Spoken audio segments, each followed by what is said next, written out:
Zoumel 1000 ezopel ki sabiso makamboyo. Soki ngami ko na komi botu nanga so na komi ndeni. Ngami ko na komi soko sakai na nga kaka. Na bengi ka Zoumel 1000. Po radio wana non. En tout cas félicitations. Yo kolobani pour na radio Zoumel. Radio Zoumel 1000. Pour radio wana za matata. À partir de il y a soki ezaka soki na France, mboka na Belgique, en Allemagne. Monte un volcan. Bien moya bien. Keba. Ndeko keba na baje ya maseki ya koya kokosa peuple nokite na nzela ya radio Zoumel 1000 okoya kobima na mpwasa. Isengeli koyeba ete lisanga lia sanko pe bayi ekolo Belgique bandimi sikawa obokondi ya Félix Tshisekedi pambate yempenza asilama kikopo nama na bayi mboka. Les États n'ont que des intérêts, ils n'ont pas d'amis. Que si l'on voit un lion débordé de gentillesse à l'approche d'un troupeau de brebis, il faut s'en méfier, car cela n'est pas l'expression de l'amour qu'il éprouverait envers le troupeau, mais plutôt celle d'un appétit vorace, dissimulé derrière un simulacre de compassion qui cache mal sa réputation de prédateur. Et lorsqu'un prédateur se met à jouer au vigile ou au protecteur dans la proximité de la bergerie, il revient au berger de redoubler de vigilance. Monte un volcan. Bien moya bien. Keba.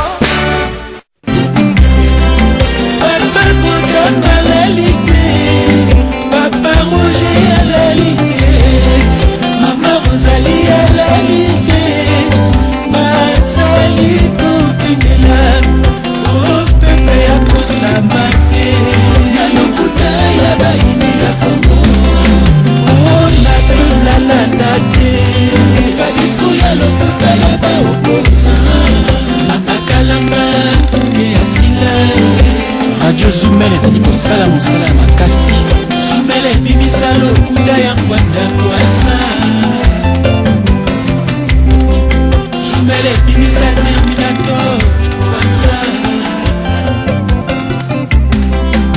Hotel Ngala kota retraite.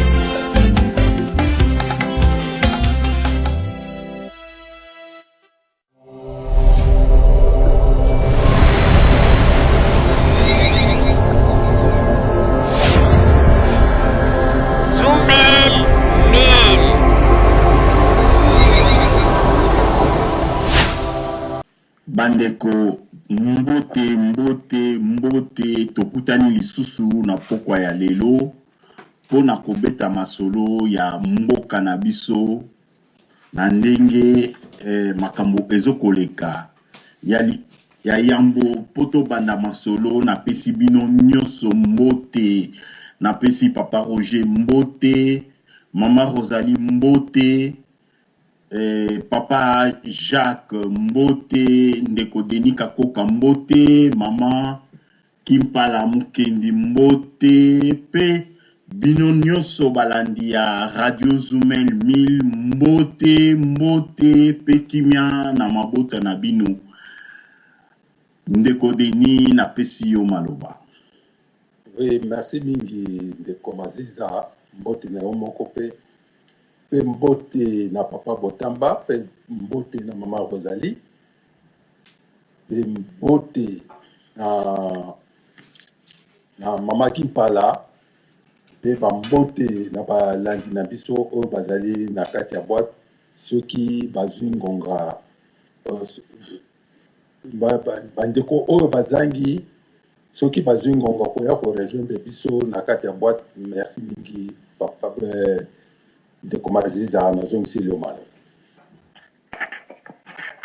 Mama Kimpala soki ozali prête okoki kozwa maloba. Merci ndeko Denis Kakoka. Merci pour la représentation de Boutapia Maziza. Na kubandana kupesa mbote na papa Roger, papa Botamba, mama Rosalie, ndiko moko ndeko Pierre Maziza, ndeko Denis Kakoka. Pe balandi nyonso ya radio Zumelo balandaka biso mikolo nyonso bao bazali lelo na bao bakoya nsima mbote na bino nyonso epai nyonso bino bozwami. Merci ndeko Maziza nazongisele malo. Oui, merci maman Kimpala. Lisolo ya pokwa ya lelo tolingi tosolo la makambo oyo etali mboka na biso, surtout oyo etali ba politicien po tomoni ke lokuta eleki mingi na kati ya ba politicien na biso banda oyo soki tolobi banda na maponami ba memara kaka makambo ya lokuta olie bayebisa batu verité maponami yango elekaka ndenge nini esalemaka ndenge nini bango bamemaka lokuta oyo neti ya mwana ya classe azuite aye kokoma na ndaku akomi koloba papa professeur alingaka ngai te.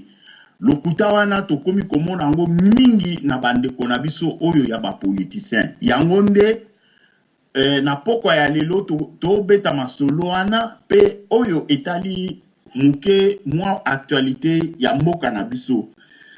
Pona nini tozo koloba lokuta eleki mingi na ba politicien, c'est parce que balingaka ko expliquer batu te maponami yango elekaka ndenge nini. Elekaka ndenge nini. Ya solo eloko oyo batu basali ekoki kozala parfait te. Mwa bambeba ekoki kozanga te. Mais oyo ya biso nakomi komona parfois na mutu mususu soki obeteli lisolo ya mboka akomona kaka ke mboka yango on dirait que batu ya mayele bazalaka te. Batu nyonso akomona bango ke ba congolais baza batu moko bazali parfois malhonnête na comportement na bango donc litamo moko ya vérité ekoki kozala te na ba congolais yango nde omona kaka ata awa libanda mutu nyonso komona kaka ke wana ba congolais boye. Donc on dirait que biso vérité ekoki kozala te. Il n'y a pas de gens honnêtes parmi biso. Namakambo oyo etali vote d'abord na mboka na biso. Vote na biso ezali à la proportionnelle. Yo mutu avant au réclamer, il faut otala nanu na configuration oyo ya parti na bino. Ya parti na bino na circonscription oyo yos ozalaki candidat elekaki ndenge nini. Baninga na yo bazwaki bavoix boni. Menabiso ekoma mutu na mutu akoya selon classement oyo d'après ye oyo ke azwaki bavoix autant mais bavoix oyo yo zwaki soki baninga na yo dans la totalité ya circonscription wana bozwaki bavoix ebele te yeba ke bavoix na yo ekozala vraiment na importance mingi te po ozala élu. Chaque circonscription maponami soki eleki seni azalaka na musala moko makasi parce que na seni bango bakozwa d'abord totalité ya bavoix ya chaque parti politique na totalité ya bavoix wana bakosala classement d'abord ya ba parti politique. Elle bakosala classement balobi parti politique oyo ezwaki bavoix ebele. Premier parti politique na circonscription oyo bazui bavoix autant. Bakozwa totalité ya bavoix ya circonscription ya ba votant. Er bakozwa yango bakaboli yango na nombre ya ba siège ya circonscription wana. Er bakokabola yango bazui résultat wana bango bakozwa bakobenga ngo quotient. bakozwa conscient wana sikoyo batali na ba parti politique balobi ba oyo bazalaki premier parti politique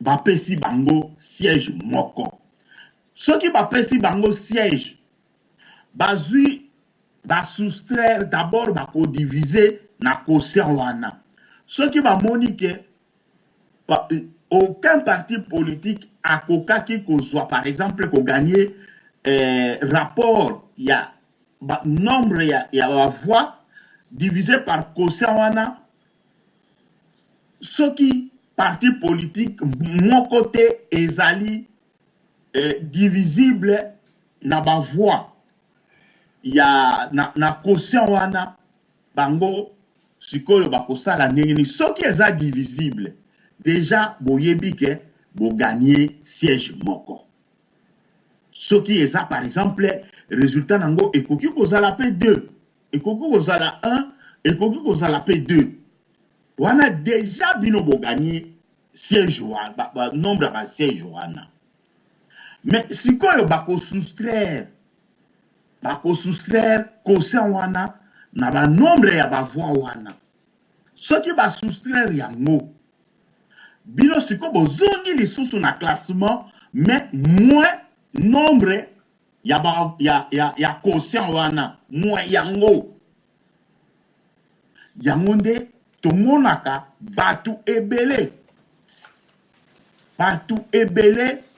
ye akoki kozala na ba voix ebele mais les partis politiques ezali mal classés na circonscription wana na globalité ya ba voix oyo ya parti na bango okomona ke mutu azalaki na ba voix ebele aye limité il n'est pas élu parce que soki déjà par exemple ba siège ezali 5 parti politique na yo mutu azalaki na ba voix ebele et yekobima par exemple 6e yebake ata ozalaki na ba voix ebele par rapport na batu mususu mais na totalité ya ba voix ya parti na bino bozali hors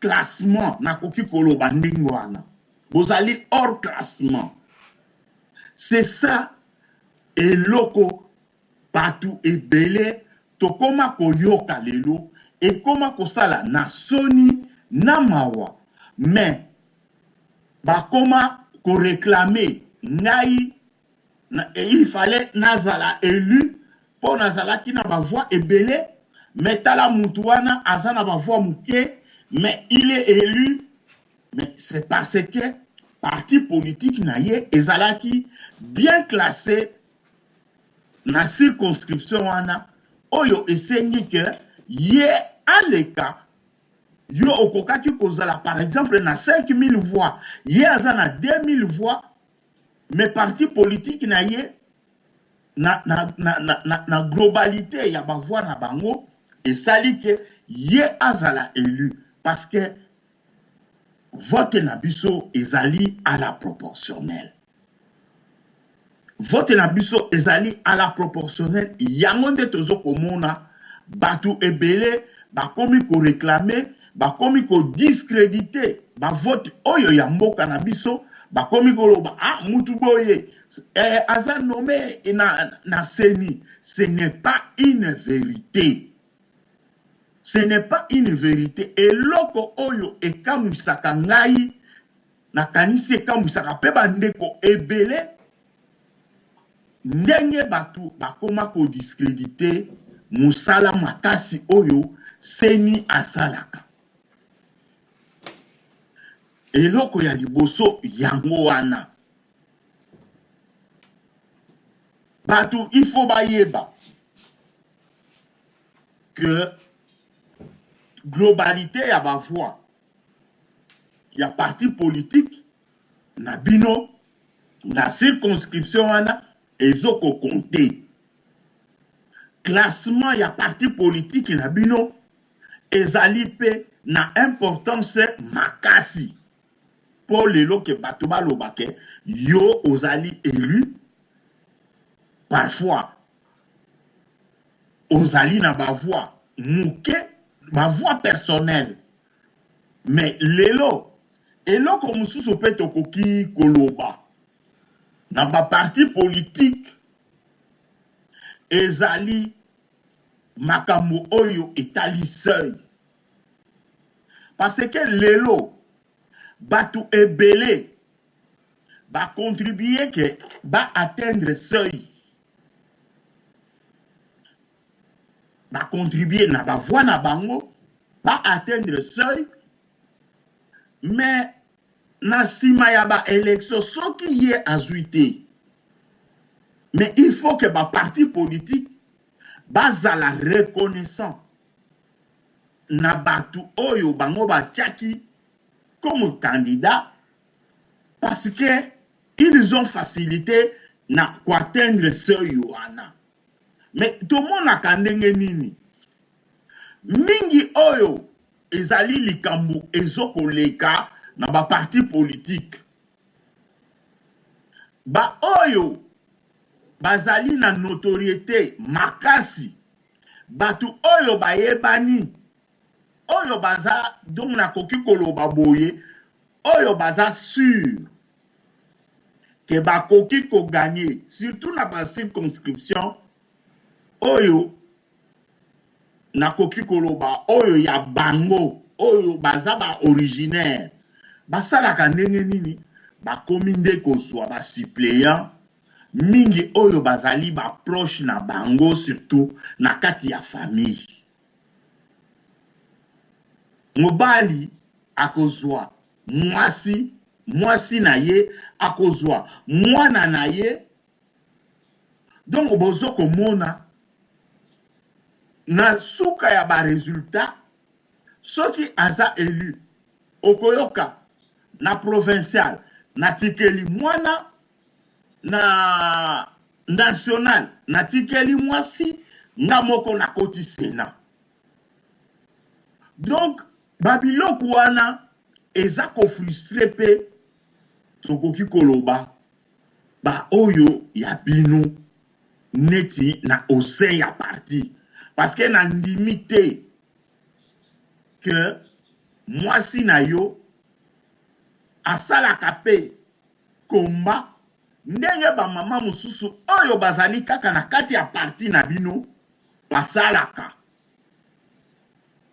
mwana na yo ayaka pe komba ndenge ba oyo mususu bana oyo mususu ba jeune oyo mususu bazali na kati ya parti basalaka mais bino po boyebi bozwaka bango boye na bango donc bokotisaka bango na kati ya politique et mingi pe même na ba cabinet lelo soki okomi ministre ozui au lieu o te retourner na ba jeune oyo ya parti oyo pe bazali batu ya bwanya oyo pe batangi mais okoluka kaka parmi bandeko na yo parmi ba camarades na yo oyo parfois au sein ya parti bayebani penzate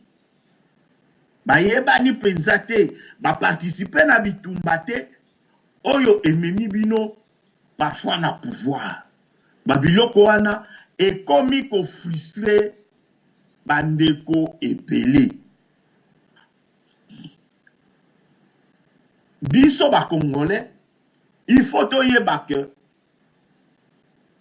babiloko ya nemwana ekomi neti et moi égoïsme moko na ba oyo to bengi ba leader moi égoïsme moi clientélisme moi clanisme moi tribalisme ezoko kota muke na babiloko wana parce que soki yo ozui mwasi na yo ozui mwana na yo omoni te ke el moko ekomi makambo oyo etali famille babiloko wana ezoko frustrer ba jeune ebele donc ba politicien bazala na vérité, et puis parti pe mboka na biso ekokende liboso parce que nakoki koloba te ke lelo ba élection elekaka ata na ba mboka oyo ya mindele elekaka likambo mosusu oyo nga nakokaki koloba nakanisi na makambo oyo etali lokuta ya ba politicien ezali makambo oyo ya ba resultat pe ndenge ba critique oyo ezokolanda na ba résultat en disant que l'ancien président Joseph Kabila bango bayokanaki na Ndeko Félix oyo azali lelo l'actuel président basalaki deal. Mais bandeko soki bolandi discours ya Martin Fayulu alobaki boye alobaki Madame Leila Zerugi nde abengaki ye alobi ndenge tozo komona boye est-ce que lelo soki nazwi yo bokutana na Joseph Kabila yo oza d'accord. Donc na eloko wana batu ebele lelo na ndenge bazo koloba on dirait basala kalango attention te. Mais madame wana azali nani? Elle est la représentante ya secrétaire général ya Nations Unies. Donc yende mutu azali wana azo ko kamba na koki koloba azo ko chapeauter MONUSCO na mboka na biso. Azoko donc yende maintenant biso il faut to mituna. Est-ce que ezali Joseph Kabila ne muto atindaki mwasi wana azwa ba initiative ya ndenge wana ou initiative wana ezali ya ye moko? Bon, soki ezali initiative ya ye moko pona nini azwaki yango alors que bango bazali batu pona kimia? Est-ce qu'elle n'a pas fait ça pour que après ba élection kimia ezala en prenant ces initiatives oyo biso nyonso toyebaki ke en tout cas mokonzi ya mboka akobima entre Ramazani Shadari Martin Fayulu na Félix Antoine Tshisekedi. Biso nyonso tomonaki na kati ya trio wana nde président de la République akobima. Biso nyonso tomonaki yango. Est-ce que ye azui initiative que Batouana basolola na ancien président de la République? Pour lelo soki ezali que lelo résultat eye kobima, est-ce que ye mutu ya MONUSCO nenge azalaki wana elle n'a pas un mot à dire? Aloba ke non biso to moni ba résultat ou ndenge to sololi mutu abimaki président eza Martin Fayulu eza Félix Cité parce que c'était son initiative wana ezali ya ye. Ce n'est pas Joseph Kabila qui a pris son téléphone et appelé Martin Fayulu. Mais eloko wana batu donc on dirait basalaka yango. Ce sont des mots oyo ebimaki na munoko ya ye moko Martin Fayulu que madame Leila ne abengaki ngai que soki na organiser rencontre yona na na président Joseph Kabila okozala d'accord. Mais hier soti à Boyaki. D'abord, c'est ça l'erreur. Maintenant, yo oboyi o assisté.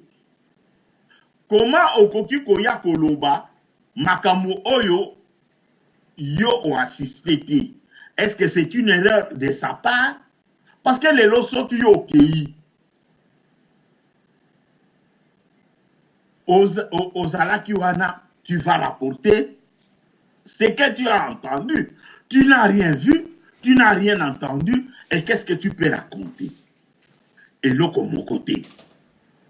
Et là, comme mon côté, parce que yo aux Alakité. Voilà. Bandeko. Na eteni oyo ya liboso. Oyo tokoka ki koloba. Aprende tokokota. Na makambo oyo etali actualité. Na zumaloba na pesi ndeko Denis Kakoka.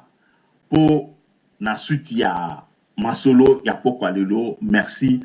Ndeko Denis Kakoka na pesi yo maloba. Oui, merci mingi. Ndeko Maziza pesa nga maloba. Na wuti Olanda yo na bokebi nyonso. Surtout matali makambo ya lokuta ya wa politicien congolais oyo etali côté ya Mapona.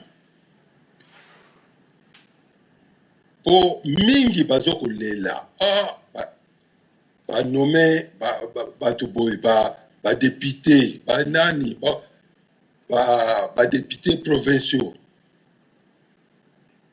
Or na ndenge bisoto tozomona makambo ndenge ezokolekana na makambo ba loi oyo électoral oyo esalamaki pona etali Mapona. Il faut kozala na ba voix ebele na par exemple na niveau ya ba député nationaux. Il faut bo sala makasi pona kozwa ba voix ebele po embatisa bino seuil. Po bo franchir seuil. Soki bo franchir seuil, ekopesa bino droit ya ba député. Mingi ozomona ke ba oyo bazokolela toloba na biso bosolo. Par exemple, bato ya FCC baalignaki bato na bango ebele. Tout ba récoltaki déjà ba voix pe ebele. Sokotali na côté ya mingi opposition. Bango batiaki makanisi na bango nyonso tout ba stratégie na bango nyonso tout ezalaki kaka na niveau ya présidentiel. Côté députation baalignaki ba candidat moke. Yango na résultat ya lelo oyo bango bazoko récolter.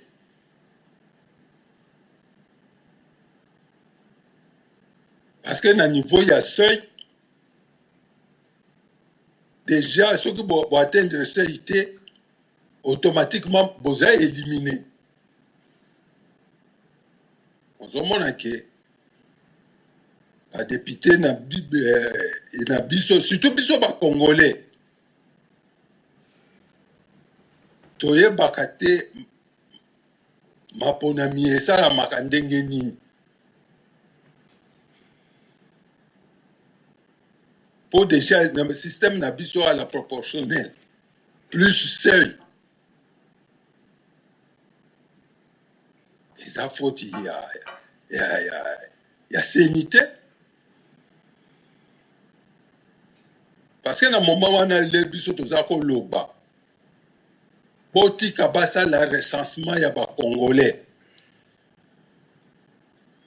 parce que wana bali bazala na nombre exact ya bacongolais po basala répartition des sièges na ndenge moko que par exemple telle région bozana autant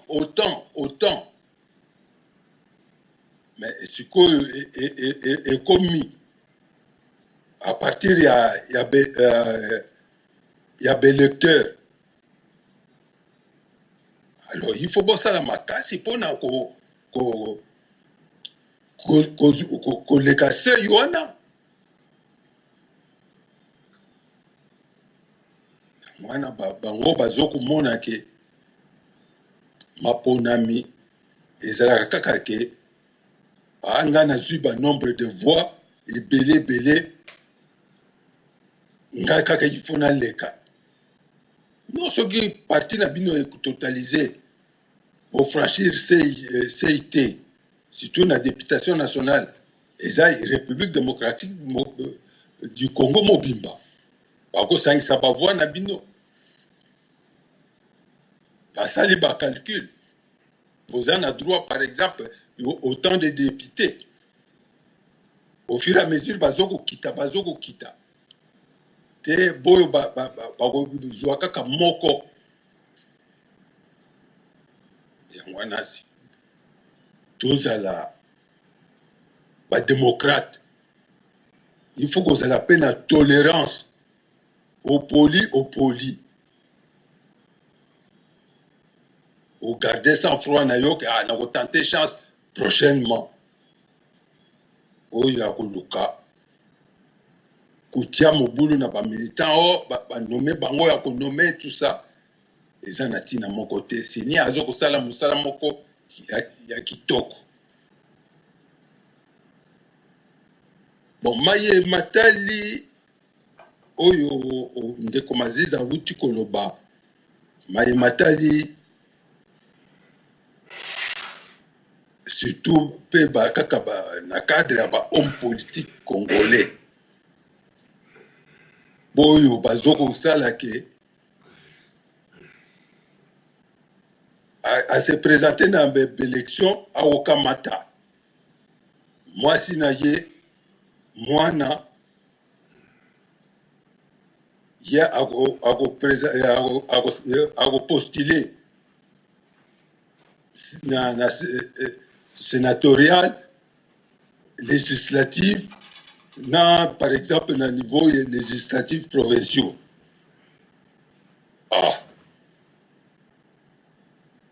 Wana nyonso tu eza neti eza bacumule ya mandate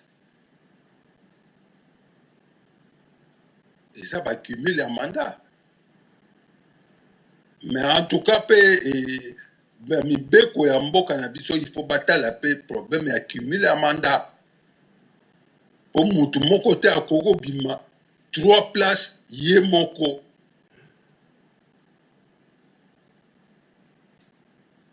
olie pe batia ke eloko pe ya mabe eza na système ya maponami na biso ezali ke suppléant au lieu que parti ye moko akamata aligné candidat apesi pe suppléant et comment yo candidat yo moko luka suppléant na yo na bamboka oyo biso tofandi suppléant utaka kaka na kati ya parti bango moko bakonzi ya parti bakoloba yo kozala suppléant ya intel yo kozala tout ça polema ponami ekosalema soki boganye parmi bato wana oyo bakobima boyo bakoperdre le meilleur perdant net na bamboka oyo tozali awa suppléant outaka parmi ba candidat oyo ba postulat qui parce que nini na ye ba voix na ye apesi yango na parti surtout na modèle ya mboka na biso problème ya seuil mutu wana apesi ba voix na parti oyo bino bozwi par exemple 50 députés apesi pe ba voix na ye mais bango bato wana basalaka nini banegligeaka bango mingi bafrustration oyo ndenge yo ndeko Maziza outi koloba eutaka wana parce que mutu oyo akontribue te mpona koatteindre seuil mais mutu wana alekani parce que aza mwasi ya mwana ya directement alekani par exemple député ou mwasi akomi sénateur wana il faut batala makambo wana po eza biloko moko oyo ezokobeta benda mobulu ya mingi au sein ya baparti politique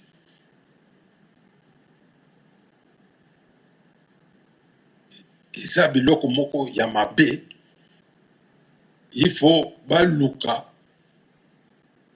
batia pe bato wana oyo balite bapesi bavoix na bango na parti bazwa pe litoma parce que na bamboka oyo ezalaka ndenge nini yo pesi biso bavoix mingi l'air ya moment ya koforme gouvernement ou bien banini yo kende place kapane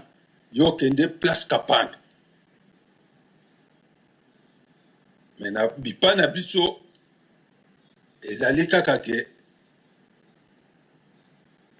ekoma nango kaka toloba na biso ouvertement clientélisme tribalisme mpe ekoti na kati parce que soki ozokamata mwana na yo mwasi na yo ozokokumba bango na milieu politique au détriment ya bacamarade no bacompagnon na yo ya lutte ekomi nde clientélisme to bozokende kuna kosalela mabumu na bino parce que oyo bozokoutilize bango comme des marchepieds na kaka na kati ya parti bozoconsidere bango kaka neti bamilitant oyo bozokoutilize par exemple kotia bamobulu banini po bozwa baposte fin de fait abandonner bango yango wana biloko oyo ezokopia mobulu mingi na kati ya mboka na biso parce que homme politique bakomi kotire kaka biloko nyonso tu na avantage na bango mabumu na bango pas pour l'intérêt ya population po mutu moko azala na 3 mandats. C'est impossible. Si tu net na bamboka oyo biso tozokofanda bakondima yango te bacumule ya mandat. Est-ce que kaka na kati ya parti kaka yo kaka mutu moko kaka mutu ye kaka aleki bato nyonso tu il faut bokabola. C'est ça qu'on appelle l'égoïsme. Bokabola mundamu. Mingi bazoloba ngana voama. Mais les autres là bazala toujours okomona mamusu 15 ans na kati ya parti ata poste moko azwa te. Et c'est ça que ozomona ke ba dissident ba koma ebele et ba nombre ya ba parti politique pe ezo ko bakisama na mboka na biso, c'est à cause de ça. Parce que beaucoup de gens se sentent frustrés. Allez, tu as créé peu moi bord nanga pe et continuer na et peut sanga pe chance na côté na Sénat. Merci Ndeko Denis Kakoka Toyo Kape maloba ya mama pe réaction ya mama Kimpala Mukendi akoloba nini na makambo oyo awutiri koyoka. Merci mama Kimpala maloba ezali epai na yo. Merci Ndeko Madiza pour kusanga maloba. Merci Ndeko Denis Kakoka na yoki intervention na bino. Ngai na ngoloba bwene Ndeko Madiza uti koloba ke na ba parti politique wana soko to tali bien penza polo dossier wana eza Félix Tshisekedi président actuel oyo ye moko asali na parti na ye parti wana batu bana wana bango bazali kotinda na balabala oyo bango bautiliser comme ba marche pied na bango oyo bazali kotinda na balabala nanu ba se retrouver te nanu te poti siko bazotambola na mapapa mapapa eza na babipende na se mpona nini azwi bato na ye clientélisme oyo bino tozoloba awa azwi bato na ye awutaki na bango poto bango wana basali ceinture na ye epuis soki otali na bato wana bautaki na ye poto soki bazali 100 vi baza 150 en tout cas tokoki koloba ke 145 baza baloba bato ya tribu na ye 145 baza baloba oyo ya moko wana eza babiloko moko me ebandi na sommet bana wana bino bozali kotinda na balabala bana wana lemtu bakota classe te batelema kaka na balabala wana na libanda badiskutaka makambo oyo bazelaka un jour ekoma réalité lelo ekomi réalité ozwi baoyo ya yo oyo vandaka na bango na poto bozali kolia bien makambo nyonso to bien otie na kabine na yo alors baoyo baza na cc wana baosala mosala kaka mosala ngo yango na moko baosala po soko totali opposition oyo motu nyonso ya opposition aganye na Congo na baélection aganye yango par déception o bango balobi makambo ya lokuta bato po congolais po andima yo fo kosa ye alors politicien congolais ayebi sikoyo je wana ayebi sikoyo bulu wana ndenge nini esalamaka abi ya bato so na kelo bango vérité bango ndima na bango ngati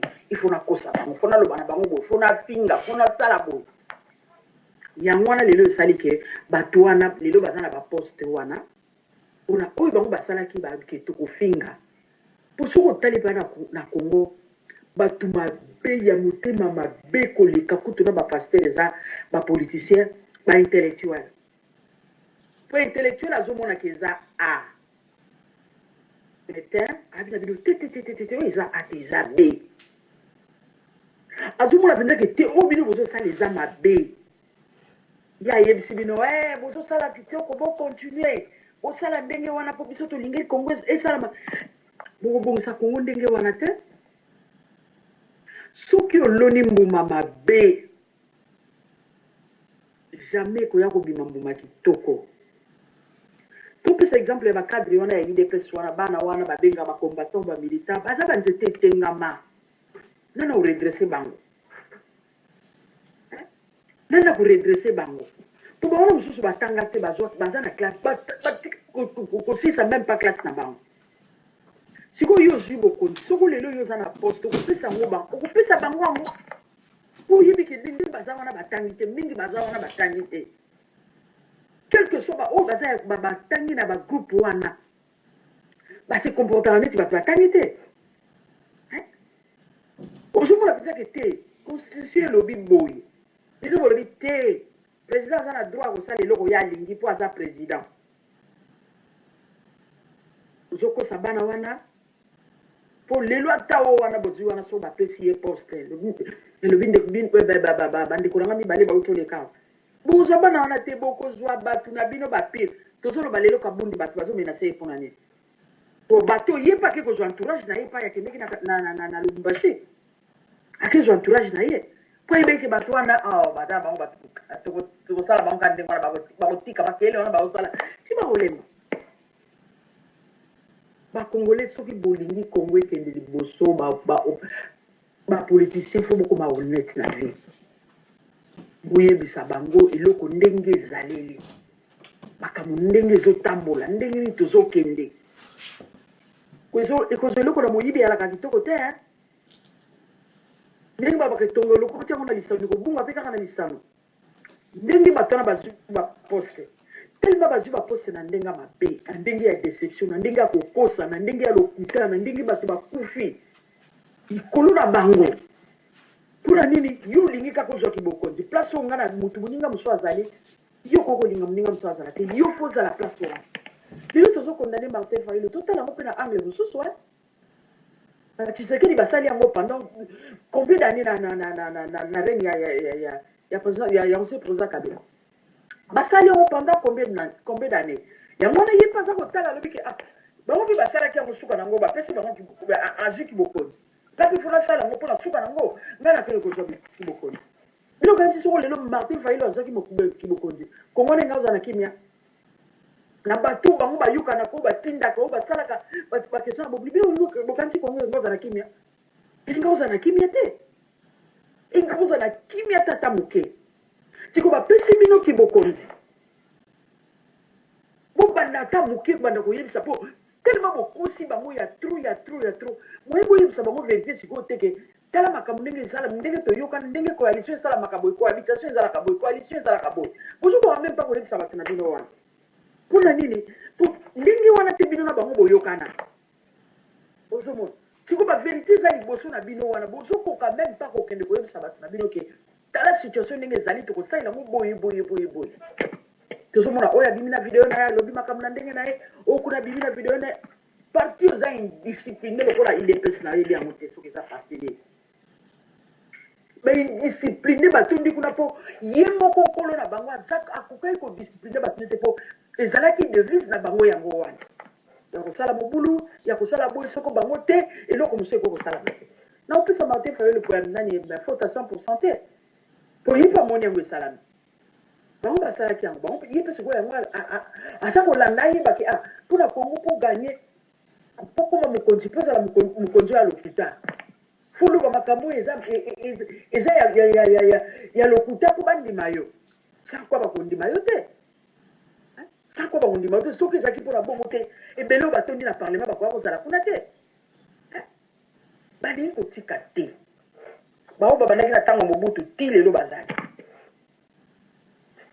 bazali baza kaka wana baza kolinga kaka mpe bazala kaka nga nde nazoyeba oyo nyonso bazozonga babike ngai nde nali awa namoni sikoyo ntango nanga ekoki nazozonga bozokende kozonga na libulu ya monene ezozela bino ntango ekofungwa libulu wana ntango ekofungwa mekomela ebele ntango mama kongo akofungola monoko na ye na badeshe oyo bato oyo na biloko ya mabe ezobebisa komona bamakambo mosu ya mokolo mama kongo akofungola monoko akomela ebele bozonga kitoko bino nyonso tu bozonga bino baoyo nyonso tu bino bozonga kaka Kinshasa bozonga kaka Congo bozonga Congo mama Congo akani monoko aotala bino bozozonga bosalili ye na modele nyonso tu boye lelo bosalili ye bofingi ye bosalili nyonso tu me azozonga alingi bino nyonso bozonga na libanda te afungola monoko na kati ya mboka na ye akofungola yango libulu wana ntango ekofungwama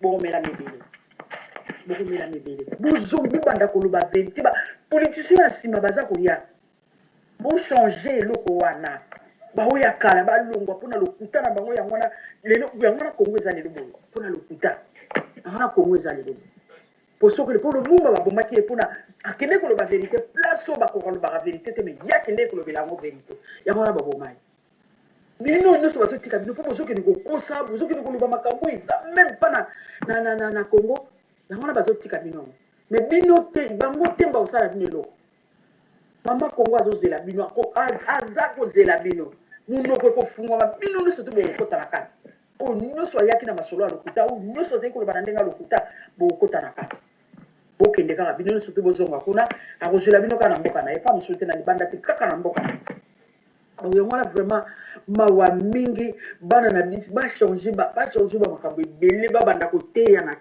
banda kotangisa bana na classe makambo oyo ezali ke eza mpenza ya kongo ya solo bakongole baviva makambo ya Léopold de ndenge nini aboma bakongole ndenge naza kokata maboko te yango wana fale bateyaka na bikolo comme ça bana à deux le bas âge bana bayebi ke atala ezalaki boye ngafuna telema mpona bundela mboka na ngafuna loba mpona bundela mboka na ngai po tomona nano bapoliticien wana te ndenge batelengana wana bakende kotoba na Belgique bino Léopold de aboma biso ebele plus de 10 millions mokoni bino bokolobela likambo wana mokoni bino bokolobela likambo wana Hitler na Léopold de différence eza wapi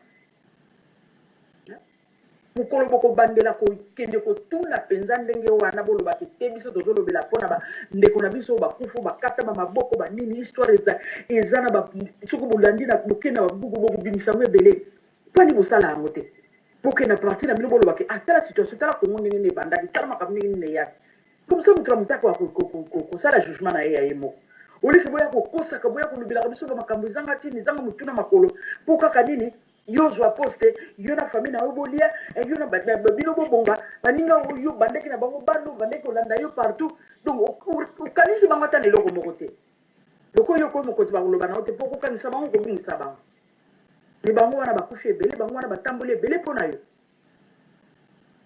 bango wana batamboli ebele mpo na yo vraiment eza mawa mingi ndeko bandeko na ngai nakozongisa malobe mpa ndeko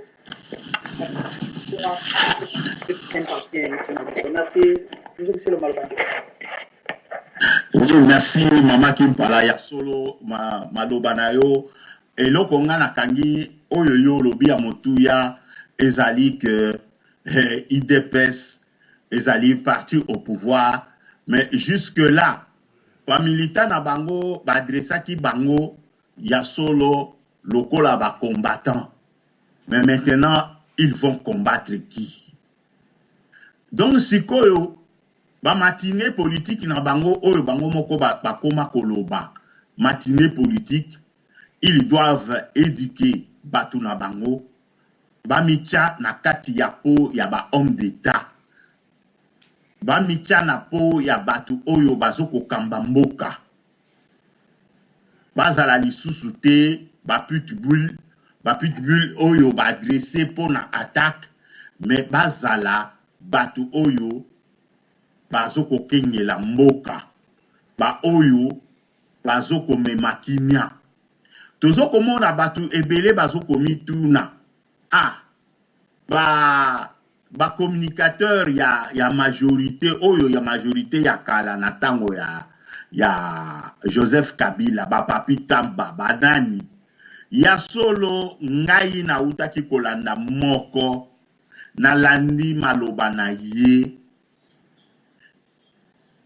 ebimisi ngai maya misu solo rolo wana il fallait ezala na batu oyo ya IDPS bango balobi nini balobi biso il faut to accompagner chef de l'État pour soki biso to komi ko attaquer ye ko sunga ye te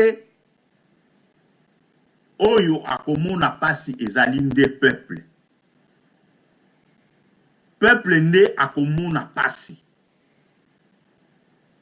yango pe maloba chef de l'État même l'actuel alobaki na Joseph Kabila lobi ngai nazalaki un fervent adversaire na yo mais le mot qu'il avait utilisé n'était pas juste adversaire te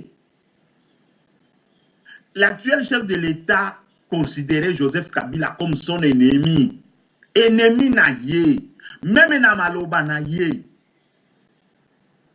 c'est ça que ba oyo ya ye donc na matoi na bango ezali ba mo oyo bango babandaki ko utiliser Parce que ce sont le même mot qui se répète na ba oyo bango moko ba bengi soki ba base. Ba mo oyo ya ennemi. Ya solo na moma wana. Biso ba politicien, bino ba politicien, on ne doit pas se considérer comme des ennemis, mais des adversaires politiques. Adversaires politiques. Ata violence oyo ezalaka na rugby.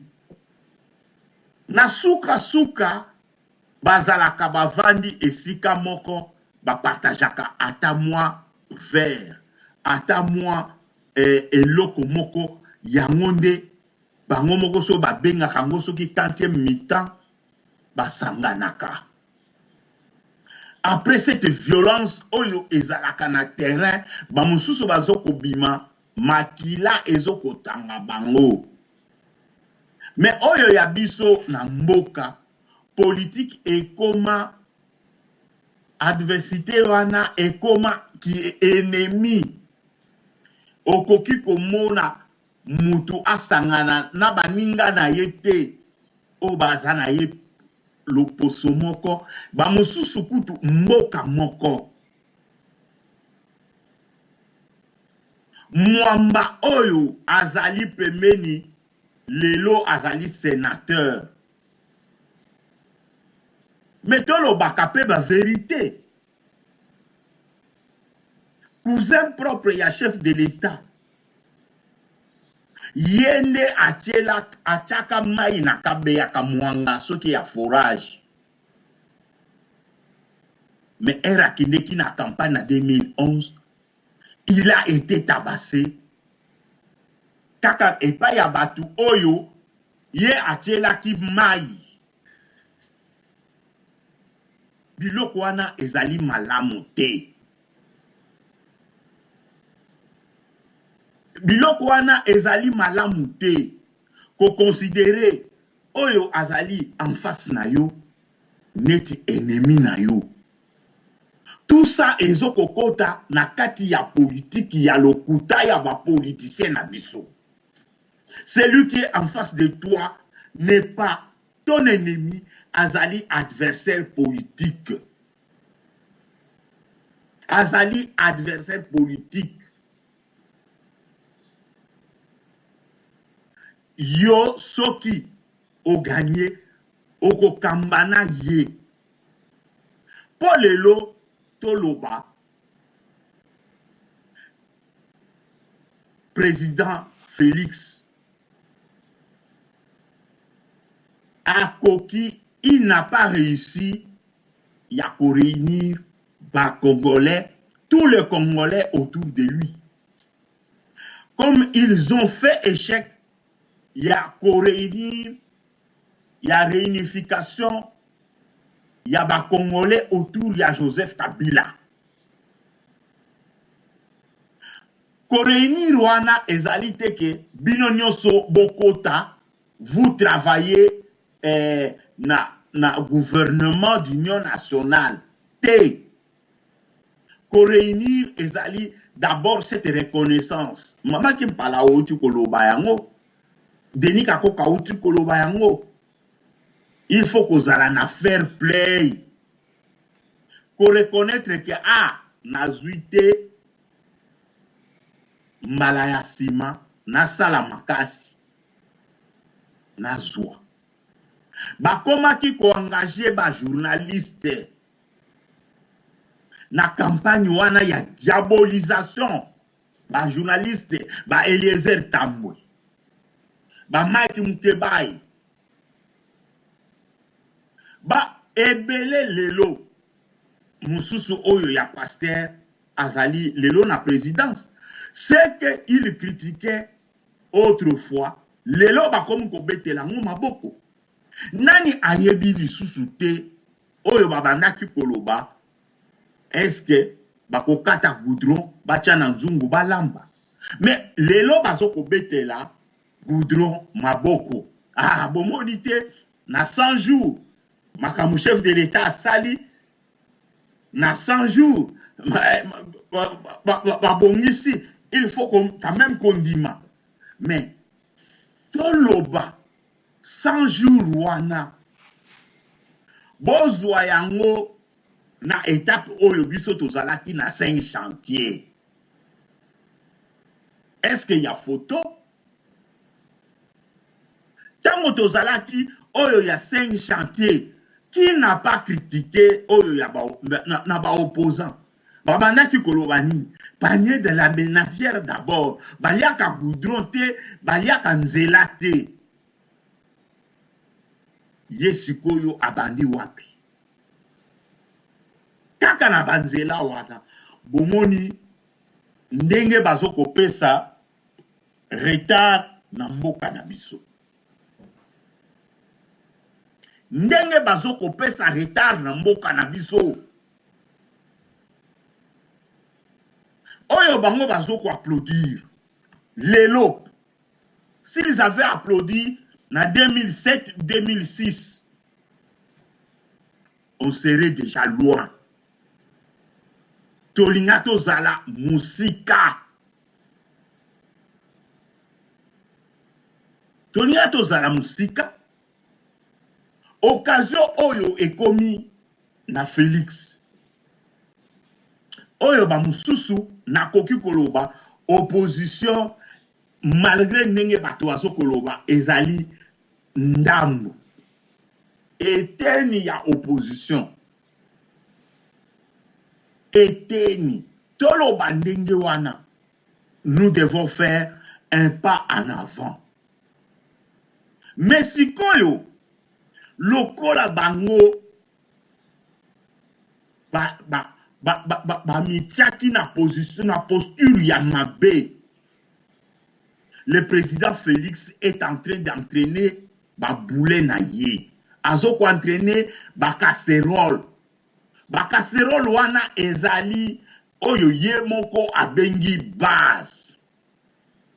Oyo base wana ezali éduqué. Ils ont été formés pour la attaque, pour la manifestation. Lélo, ils doivent faire un travail là-dessus. Il faut que nous sommes un parti au pouvoir. Voilà, on se comporte de telle manière. Yépe chef de l'État, ndenge azaliwana. Bato oyo bazo entouré. On apprend tout.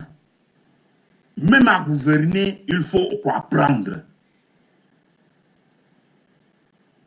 Parce que lelo, à ta gouvernement, oyo ndenge bazo kouela.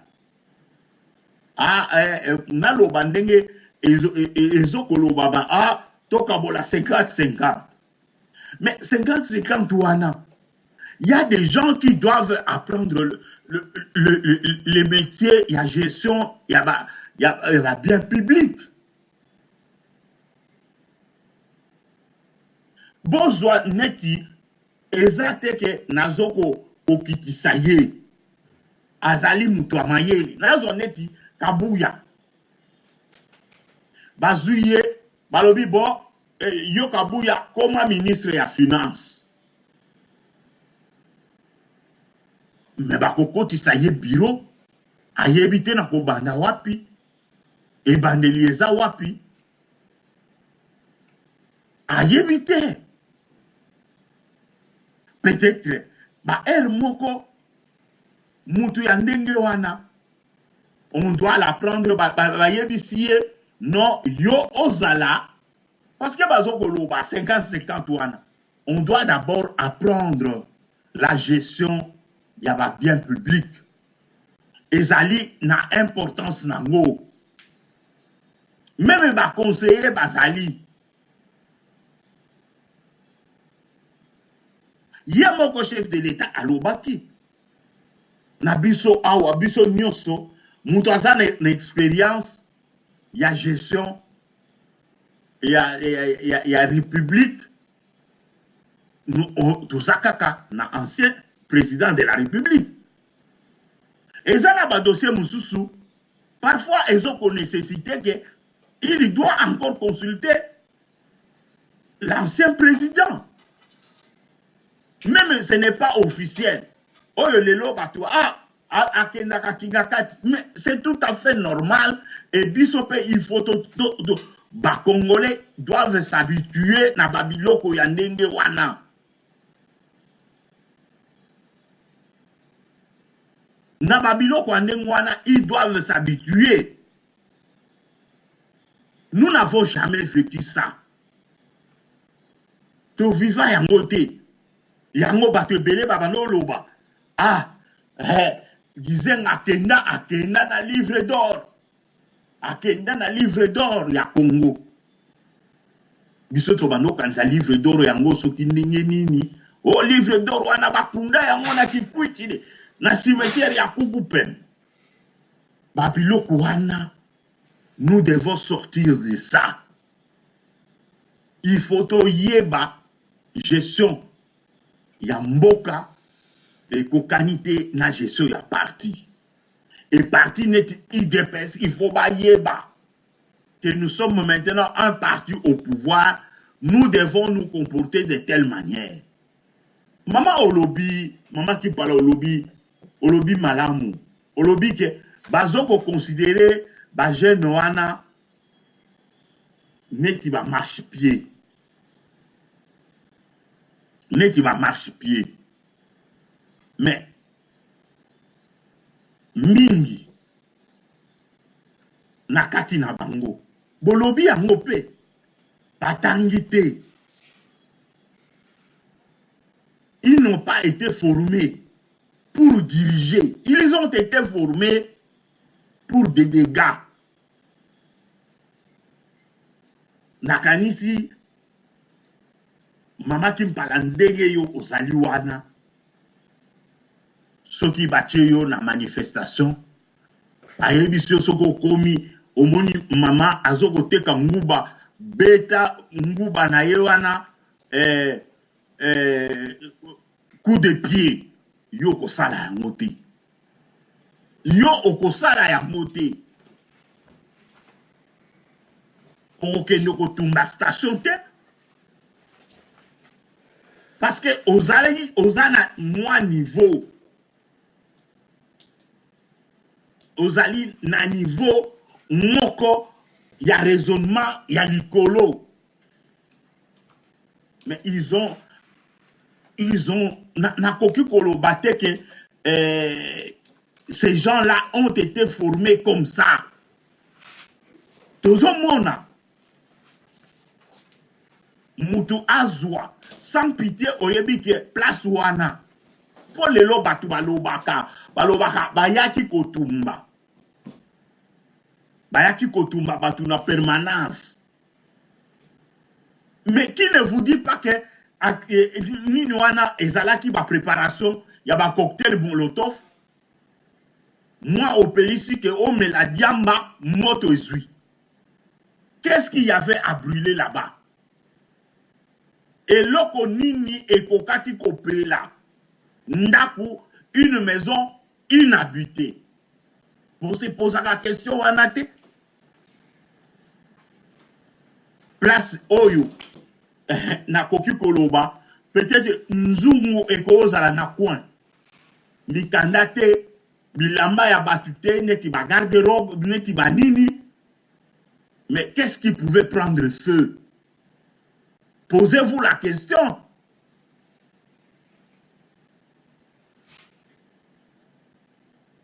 Donc biso ba Congolais, il faut toyeba mboka wana ezali ya biso. Ce que nous faisons du bien, c'est pour l'intérêt du pays. Ce que nous faisons du mal, ezali ne pays ezo compatir. Il faut toyeba kababiloko wana. Oyo awa opposition oyo ya lamuka. Togoye bisa ba investisseur ba yate 5 ans. Tolo ba ndenge wana. 5 ans dans l'incertitude. Les gens, mbula na biso ezoko kende. Yo Martin Fayulu okozala na mbula nini? Yo mozito kokoma na âge nini? Ba oyo bazalaki na première secondaire ba yo kozwa diplôme dans l'incertitude. Oyo ba yo kokuta déjà ba chômeur. Oyo cumulé pendant 5 ans. Donc 5 promotions ba yo kokuta na kati ya incertitude wana. Est-ce que biso ya solo nos politiciens ont bazali na boanya? Il faut to kanisaka pe babilo kwa ndingwana. 5 générations. Bon, 5 générations, mais donc 5 promotions. Banda la secondaire, tina université. Ba promotion wana ezali sacrifié. Et yo ozo mona pona intérêt yo ozo pouvoir. Pour ozo pouvoir, il faut au sacrifier partout ndenge wana. Donc biso ba congolais, il faut to zalaka na raisonnement. Tozalaka na raisonnement. Tozo komona ngo ata awa biso ndenge tozali na mikili ya poto. Qu'est-ce que Boketu connaît? Ya mboka. Même mboka ndenge ezali wana, boyebisi Boketu ke yo vanda wana. Okomi mokonzi. Ata ya commune moko na Équateur kuna. Qu'est-ce qu'il va faire? Akosala ni et l'autre côté.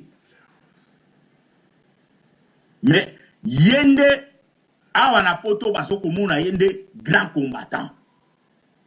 C'est ça. C'est ça. Donc batu oyo ya boanya bazoko zonga sima. Bazoko komi donc batikali sima bazoko bima.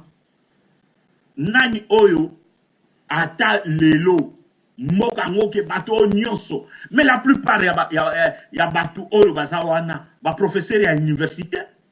Lelo soki boyoki kake ba professeur ba sali grève.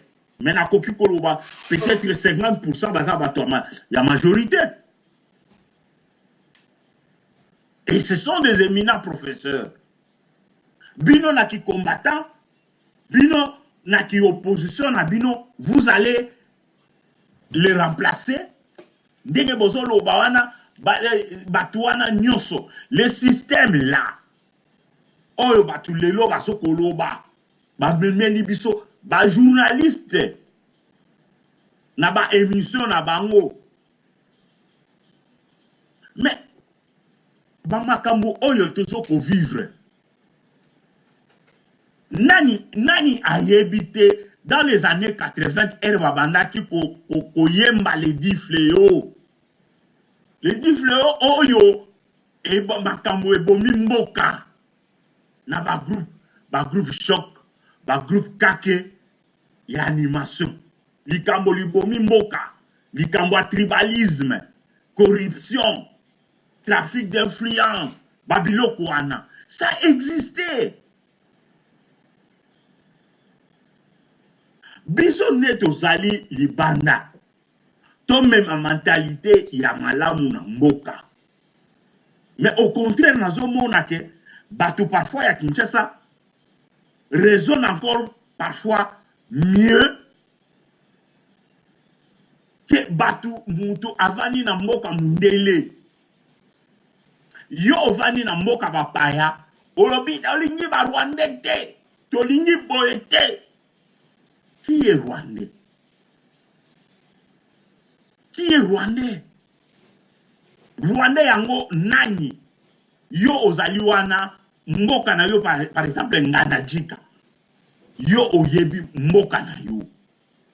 mais soki bozoloba moto aza rwandais bobwaki ye kaka ndenge bato biso bacongolais tochange banationalité oye olobi kaka ke oza français olobi kaka ke nga naza français mais oyo aza oyo kolo mabele na France wana kolo mabele na Belgique akoyebisa yo pe alobi yo oza walo oza flamand mais origine na yo wapi bango mboka oyo ye abotamaki mboka nde donc bazalaka pe na mwa bamboka na bango même ezali ke mutu nyonso pouvait y habiter mais ayebi ke ba origine na ngai ba koko na ngai cimetière eza na mboka boy tout le monde a kango na ba Toussaint quand ils vont fleurir ba tomba ya ba koko na bango ya ba parents na bango oyo ya biso kaka bozwi awa Fayulu pe abimaki au Sénégalais Fayulu Sénégalais boy na boy omoni quand Herbino Bozoko sala na mutu mususu et mutu mususu il te dit avec conviction alobi na yo ngai penza mutu penza bazalaki na ye na Sénégal ayebi bien. Donc voilà comment d'abord ceux qui président bozwa bopesiye nationalité mususu biso ba congolais il faut tozala na bolingo ya mboka na biso tolinga pe mboka na biso tolinga pe bakonzi ya mboka na biso parce que oyo nyonso bango bakosala ya malamu eko profiter biso soki basali ya mabe c'est à notre détriment donc tozala na bolingo ya mboka to aider bakonzi po bazala na nzela ya malamu ya kokamba mboka ndeko Denis Kakoka merci na pesio maloba. Oui, merci mingi opesanga maloba ndeko Maziza. Na butu kolanda yo na bokebi nyonso tu maye matali ba combattant ya IDPS nakanisi nasina loba yango ke mbeba oyo ezokuuta na IDPS eza nini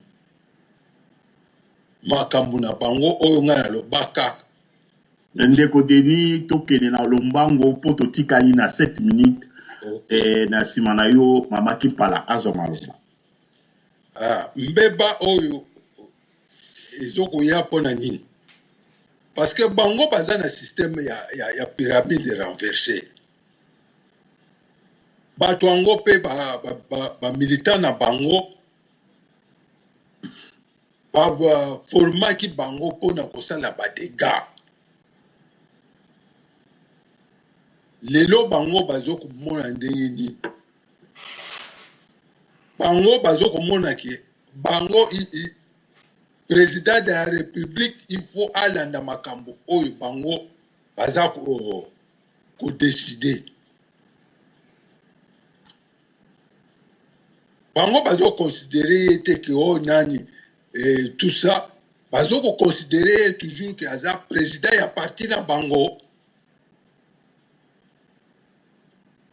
or na article 96 ya constitution na biso e boyi et le profession ya place ya président de la république soko ba élire yo il faut et comme incompatible na ozala en même temps responsable à parti politique mais na bango bazoko utiliser que comme on dirait que IDPS c'est comme parti d'état a imposaka na président ba loi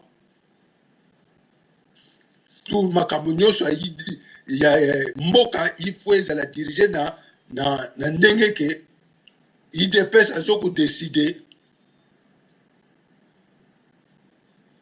lozomona ke ezoko zwa forme ya dictature bango bazokoyeba te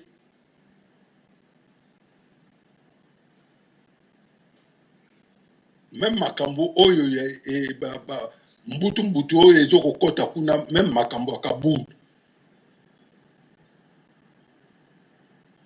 même na article 101 elobi nini soki oza élu comme député national d'où oza représentant national d'où neti na côté ya mokonzi ya mboka article 96 côté ya badéputé na article 101 d'où tout mandat impératif et nul. Cela veut dire que il faut akata motolu na parti politique.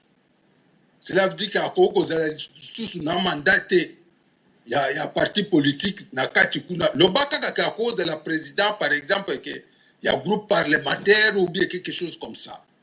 Mais mandat ndeko Denis Malamu topé sapé mama Kimpala maloba pour amema biso pe na mois conclusion mot de la fin nga na kozo maloba. Merci mama Kimpala topé sur maloba.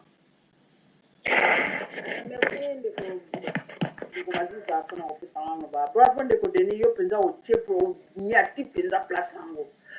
Félix Tshisekedi aza président ya Congo te. Parce que akokoza ndenge za wana nakolo bakaza président ya Congo.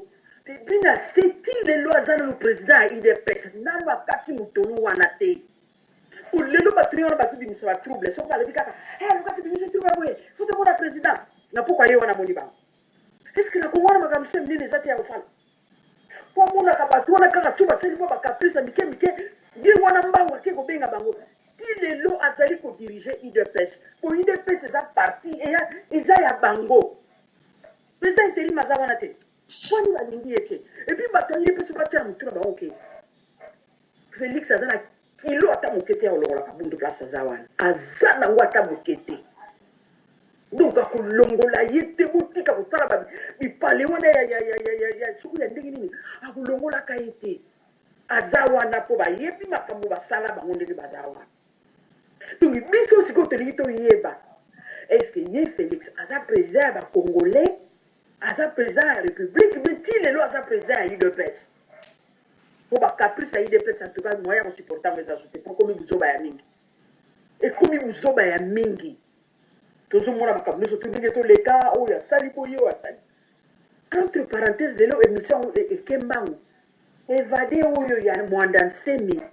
Comment écoquer comme ça na mboka moko te na monde oyo qu'elle évadé aya ko bima na président ya sensa ba vandi so même alo bana kabité awangaité il faut que na justice au bimi pozo kanga ba photo pozo ça ba déclaration on est où là il doit voir ta Cameroun on est où là wana Congo biloko ni tozo sala o tozo ko mula ba biloko andenge ba biloko ya salité zo sala na Congo et pour sala na mboka mususu te do fu sala makaka na Congo donc il pas mususu te et pas toza na président aza président ya république et puis aza président ya parti na yesu donc na cesse kuna zo sala makamba parti na ye soki ba lobby na tongo na banga moni banga makambe bele za ba Congo ba toza ko bomba bango na Kivu tili lo baza ko bomba baza ko bomba non tout le monde bata eloko moko ya makasi salama te mais soki kaka moi geste moko moke soki opposant outi soki wapi ye moto aliboso akomona ye po président wana aza na eloko mosusu akosala te na vi na ye aa na eloko mosusu te eloko aza nango kaka efasa aformele biso gouvernement bana kosala makambo ata ye asa bakontinue ne kotambola amatane na vi abandani kotambola ndenge ameseni kotambola ndenge atika gouvernement esala mosala nango ke bato wana ya UDPS bazoya kotia biso bamakelela pamba yango ozomona ke balobaki neti olobili kambo boketu zoba po akoma mayele ezaka mpasi ya mais un intellectuel po akoma zoba ezaka na minute ndenge tozomona baopposant bapoliticien congolais ndenge nini baza kokoma baopposant na biso eya la place ya kosala opposition te ezala neti na matanga papa lutumba eloko nini ya opposition ezalaki wana ya kosalama eloko nini tanga makisala mpona nini bakene failu na batene bakene kosala biloko wana non botika babiloko wana ngai wana bila bango bazonga bango nyonso na Congo bazonga bango tu bazonga me bazana liloko eloko wana fu bazaka nango na nsima mutuna bango ke mama Congo akofungula monoko na ye akomela ebele nde baza wana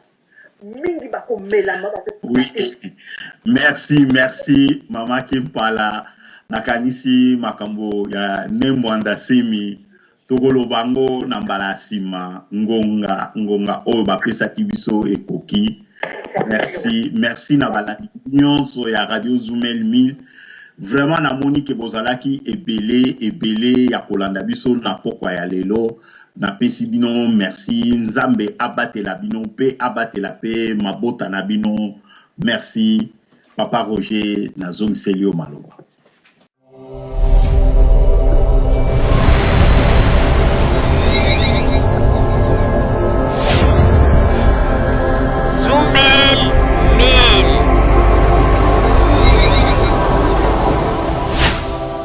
Zumel 1000 ezopekisa biso makambo oyo soki nga mikolo nakomi ebotuna nga so nakomi ndeni nga mikolo nakomi soko sakai na nga kaka nabengi ka Zumel 1000 po radio wana non en tout cas félicitations yo koloba nini pona Radio Zumel Zumel 1000 pour radio wana ezaka matata à partir ya soki ezaka soki na France mboka na Belgique na Allemagne monte un volcan bien